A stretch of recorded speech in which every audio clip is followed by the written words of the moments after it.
Shalom saudara-saudara yang terkasih dalam Tuhan Yesus Kristus, selamat pagi. Bacaan kita pada hari ini diambil dari Yohanes pasal yang ke-21 ayat yang ke-15 sampai yang ke-19. Judul renungan kita pada hari ini adalah Apa Adanya. Mari kita baca bersama-sama artikelnya. Jawaban Petrus terhadap pertanyaan Yesus tidak menjawab maksud Yesus.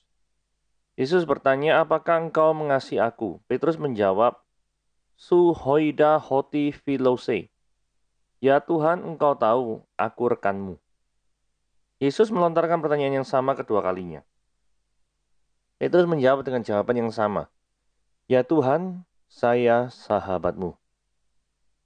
Zaman itu, makna sahabat dipengaruhi oleh pemikiran Aristoteles, Stoicisme, dan Epictetus. Seorang sahabat adalah seorang yang menikmati dan dinikmati kehadirannya. Sahabat pasti bersekutu di dalam niat, sifat, sikap, dan visi hidup. Sahabat membentuk persekutuan yang memiliki bobot sejati bersama dalam suka dan duka. Ketiga kalinya Yesus berkata, apakah engkau mengasihi aku seperti seorang sahabat? Petrus tak bisa menjawab lagi. Dia sadar bahwa ia bukanlah sahabat yang baik. Karena saat Yesus dalam kesusahan justru dia mengaku tidak mengenalnya, bahkan meninggalkannya.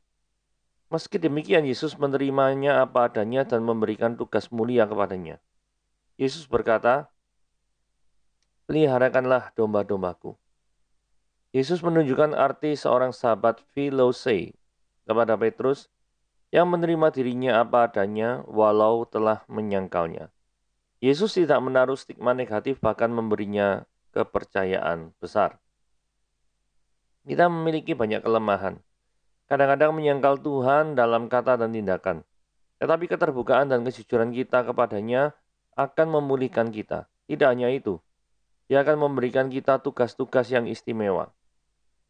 Menyadari kelemahan dan kesalahan kita di hadapannya adalah cara terbaik untuk diterima dan dipercayainya. Nah, renungan kita pada hari ini diambil dari Yohanes pasal yang ke-21 ayat 15-19.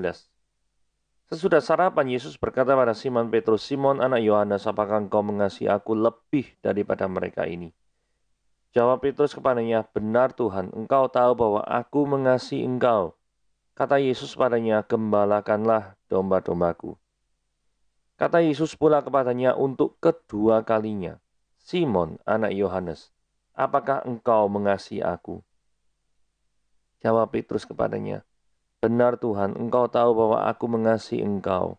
Kata Yesus kepadanya, gembalakanlah domba-dombaku. Kata Yesus kepadanya untuk ketiga kalinya, Simon anak Yohanes, apakah engkau mengasihi aku? Maka sedih hati Petrus karena Yesus berkata untuk ketiga kalinya, apakah engkau mengasihi aku? Dan ia berkata kepadanya, Tuhan, engkau tahu segala sesuatu. Engkau tahu bahwa aku mengasihi engkau. Kata Yesus kepadanya, gembalakanlah domba-dombaku. Aku berkata kepadamu, sesungguhnya ketika engkau masih muda, engkau mengikat pinggangmu sendiri, dan engkau berjalan kemana saja engkau kehendaki. Tetapi jika engkau sudah menjadi tua, engkau akan mengulurkan tanganmu, dan orang lain akan mengikat engkau dan membawa engkau ke tempat yang tidak kau kehendaki. Dalam hal ini dikatakannya untuk menyatakan bagaimana Petrus akan mati dan memuliakan Allah. Sesudah mengatakan demikian, ia berkata pada Petrus, ikutlah aku.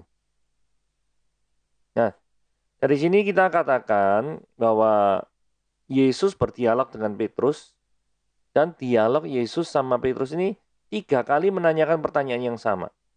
Nah, pertanyaannya apa? Ya seperti yang kita baca tadi, pertanyaannya adalah Simon anak Yohanes, apakah engkau mengasihi aku lebih daripada mereka ini? Pengulangan 3 kali dalam tradisi kuno Yahudi menunjukkan majas tautologi. Tautologi itu majas pengulangan. Yang mengatakan bahwa kalau 2 kali diulang, itu artinya very important. Sedangkan kalau 3 kali sampai 3 kali diulang, itu berarti extremely important. Karena seringkali memang Alkitab mengulangi hal-hal seperti ini itu 3 kali, hal-hal yang sama sebanyak 3 kali. Contoh misalkan ya, kalau kita perhatikan di dalam Lukas pasal yang ke-15, perumpamaan yang anak yang hilang. Sebelum perumpamaan anak yang hilang sebagai puncaknya, itu ada pengulangan-pengulangan perikop, yaitu pengulangan anak domba yang hilang dan pengulangan dirham yang hilang. Kemudian yang ketiga diulangi pengulangan, yaitu anak yang hilang. Sebenarnya intinya sama, cuma Lukas 15 waktu itu menceritakan anak yang hilang itu lebih panjang daripada perikop-perikop yang sebelumnya. Tapi intinya adalah pengulangan kalau sampai 3 kali dalam tradisi kuno orang Yahudi itu adalah majas tautologi yang menyatakan bahwa ini sangat-sangat penting. Berarti mengasihi Yesus ini sangat-sangat penting. Apalagi ada keterangan lebih daripada mereka ini. Nah sekarang kalau kita coba ya, kalau ini kan nggak cuma bagi Petrus toh yang penting. Berarti bagi kita juga kan. Nah coba kita ganti nama Simon jadi nama kita ya. Titik, nama kita, sebut nama kita ya. Apakah engkau mengasihi aku lebih daripada mereka ini? Kalau ke saya mungkin gini ya. Hadi Gunawan, apakah engkau mengasihi aku, Yesus, lebih daripada mereka ini? Kira-kira apa ya respon atau jawaban kita pada Yesus? Atau coba kita sebuah kontemplasi ya, perenungan. Kontemplasi itu perenungan. Jika ada orang yang sangat menjengkelkan dan orang itu kerap mengganggu kehidupan kita, bagaimana respon kita? Apakah jawaban kita mencerminkan bahwa kita sudah benar-benar mengasihi Kristus? Atau sebaliknya jawaban jujur kita menggambarkan betapa kita jauh dari Kristus? Karena seringkali begini, kita bisa saja membicarakan orang itu, menjelek-jelekan orang itu, bahkan making fun about that people. Betul ya? Dan ketika kita making fun about that people, kita menikmati situasi seperti itu. Padahal ajaran daripada kekristenan, kalau memang benar orang itu memang musuh kita, firman Tuhan mengatakan apa? Kasihlah musuhmu. Betul ya? Tapi kita lupa bahwa orang itu seharusnya kita doakan. Sebagai contoh dari Alkitab ya, Stefanus, seorang martir, di dalam Kisah Para Rasul, itu berdoa untuk orang-orang yang memusuhi dia. Bahkan tidak cuma memusuhi, tetapi apa? Yang orang-orang yang membunuh dia. Mari kita baca ayatnya ya. Dalam Kisah Para Rasul ini ya. Ayat 57 dikatakan, maka berteriak-teriaklah mereka dan sambil menutup telinga serentak menyerbu dia. Mereka menyeret dia keluar kota lalu melemparinya. Dan saksi-saksi meletakkan jubah mereka di depan kaki seorang muda yang bernama Saulus. Sedang mereka melempari Stefanus, berdoa katanya. Ini loh, Stefanus berdoa. Ya Tuhan Yesus, terimalah rohku. Jadi bagi Stefanus ini tidak mungkin selamat. Pasti saya mati. Terus sambil berlutut dia berseru dengan suara nyaring. Tuhan, janganlah tanggungkan dosa ini kepada mereka. Mereka itu maksudnya orang yang melempari dia dengan batu. Dan dengan perkataan itu, meninggallah dia. Tuhan tidak membuat mujizat apapun terhadap kehidupan Stefanus. Dalam kasus dilempari dengan batu ini, dia tetap mati. Tetapi ketika Tuhan tidak membuat mujizat apapun dalam akhir-akhir dalam kehidupannya, toh Stefanus tetap berdoa bagi musuh-musuhnya.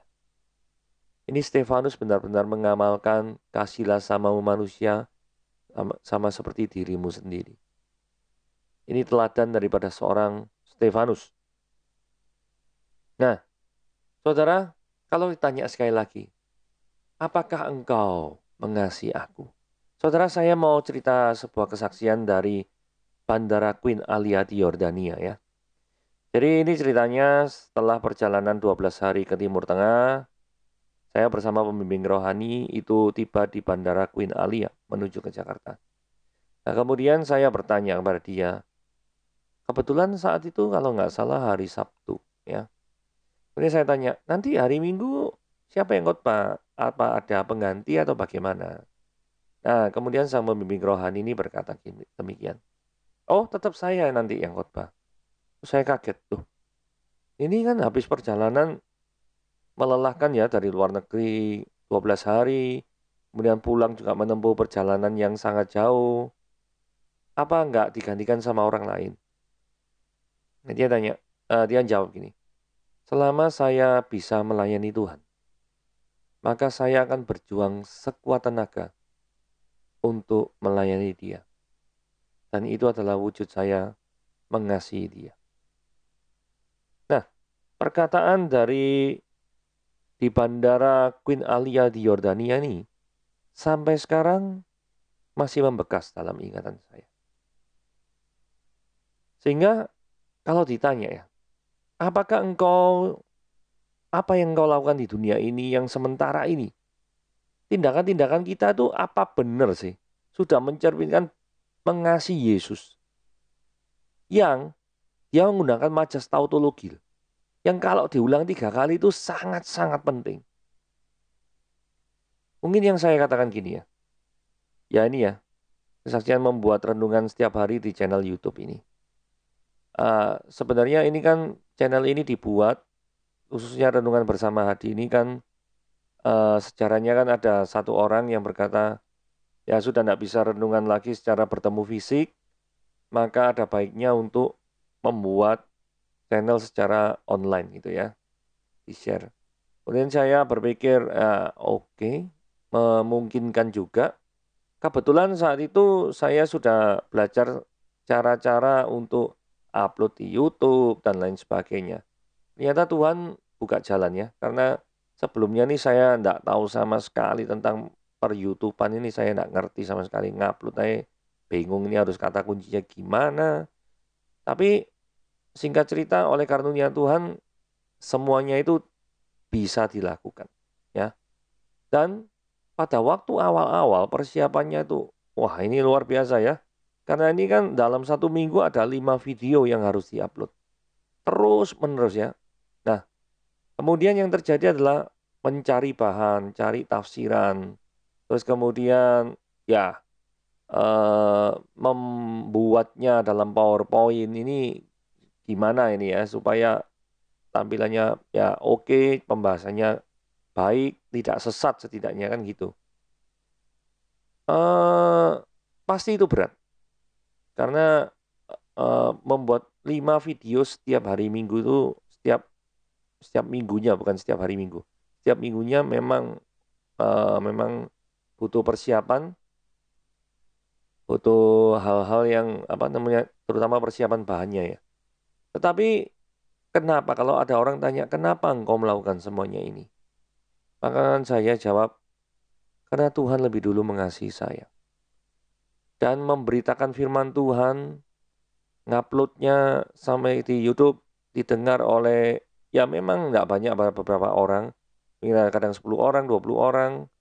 Tetapi intinya adalah kita menyebarkan Injil Tuhan kepada orang lain. Jadi itulah motivasi saya untuk membuat channel ini, Renungan Bersama Adi, supaya apa? Supaya ada firman Tuhan yang tetap diberitakan. Ada firman Tuhan yang memang benar-benar disampaikan dengan tafsiran yang bertanggung jawab. Sehingga setiap orang yang mendengarnya itu memperoleh berkat. Apakah ditanya, apakah lelah? Iya. Tetapi setiap cinta kepada Tuhan itu pasti butuh pengorbanan. Waktu, tenaga, pikiran. Mungkin orang lebih senang ya daripada buat channel ini mendingan tidur aja, lihat Netflix kan urusan selesai gitu ya. Ya mungkin bagi sebagian orang seperti itu. Tapi bagi saya, apalagi Tuhan memberikan karunia pada saya dalam bidang apologetika, how to defend our faith, adalah sangat tidak bertanggung jawab. Kalau saya yang sudah diberi karunia oleh Tuhan seperti ini, saya tidak menggunakannya dengan sebaik-baiknya. Karena di dalam satu bagian Alkitab, di Matius 25 kalau salah ya, yang tentang talenta-talenta itu, kalau orang tidak bertanggung jawab terhadap talenta yang sudah Tuhan beri, maka Tuhan akan mengambilnya. Jadi hubungannya sama kesaksian di Bandara Queen Elia itu adalah gini. Pendeta itu berkata, selagi aku masih ada kekuatan untuk melayani Tuhan, maka aku akan melakukannya. Dalam pembuatan ini, membutuhkan waktu, tenaga. Saya juga pengen memiliki tekad yang demikian. Yaitu selagi masih ada waktu, maka saya akan membuat ini terus menerus. Sampai nanti Tuhan tidak memberikan kesempatan lagi. Tapi selama masih ada kesempatan, maka firman Tuhan harus disebarkan terus menerus. Nah, kemudian kita beralih ke ayat yang ke-18. Aku berkata kepadamu, sesungguhnya ketika engkau masih muda, engkau mengikat pinggangmu sendiri, engkau berjalan kemana saja engkau kendaki, tetapi ketika engkau sudah tua, engkau mengulurkan tanganmu, dan orang lain akan mengikat engkau dan membawa engkau ke tempat yang tidak kau kendaki. Nah, gambarannya seperti ini ya. Jadi ada mengulurkan tangan, ini ya. Orang lain, ini kan tangannya orang lain ini. Mengulur. Terus kemudian akan membawa engkau ke tempat yang tidak engkau mengendaki. Engkau akan mengulurkan tangan seperti ini. Jadi ceritanya adalah di dalam masa tua Petrus itu tidak memiliki kehendak bebas dalam pengertian dia tuh pengennya misalkan pengen melayani, pengen menyebarkan kebaikan. Tetapi orang-orang Romawi itu menahannya. Ayat 19 dikatakan gini. Dalam hal ini dikatakannya untuk menyatakan bagaimana Petrus akan mati dan memuliakan Tuhan. Tradisi kuno mengatakan bahwa Petrus itu mati dengan disalib terbalik. Dia meminta sendiri kena disalib terbalik. Mengapa demikian? Karena dia merasa dia tidak layak kalau disalib sama seperti Yesus. Dia tidak layak. Maka dia mintanya disalib terbalik. Jadi ketidakbebasan Petrus di masa tuanya ini justru membawa kemuliaan nama Allah. Terkadang pengorbanan atas kenyamanan hidup seseorang itu adalah harga yang harus dibayar atas nama Tuhan yang dimuliakan. Jadi nama Tuhan itu dimuliakan jika dan hanya jika ketika kenyamanan kita itu dikorbankan. Harus ada pengorbanannya. Karena di dunia ini bukanlah pusat pada kita. Ingat ya, dunia ini bukan berpusat pada kita. Tetapi dunia ini pusatnya adalah Dia. Jadi kalau dunia ini pusatnya bukan kepada kita, maka kalau sesuatu terjadi tidak sesuai dengan keinginan kita, itu wajar aja, pusatnya bukan kita kok. Pusatnya itu adalah Dia yang sedang kita layani sekarang selama Tuhan izinkan kita hidup di bumi ini.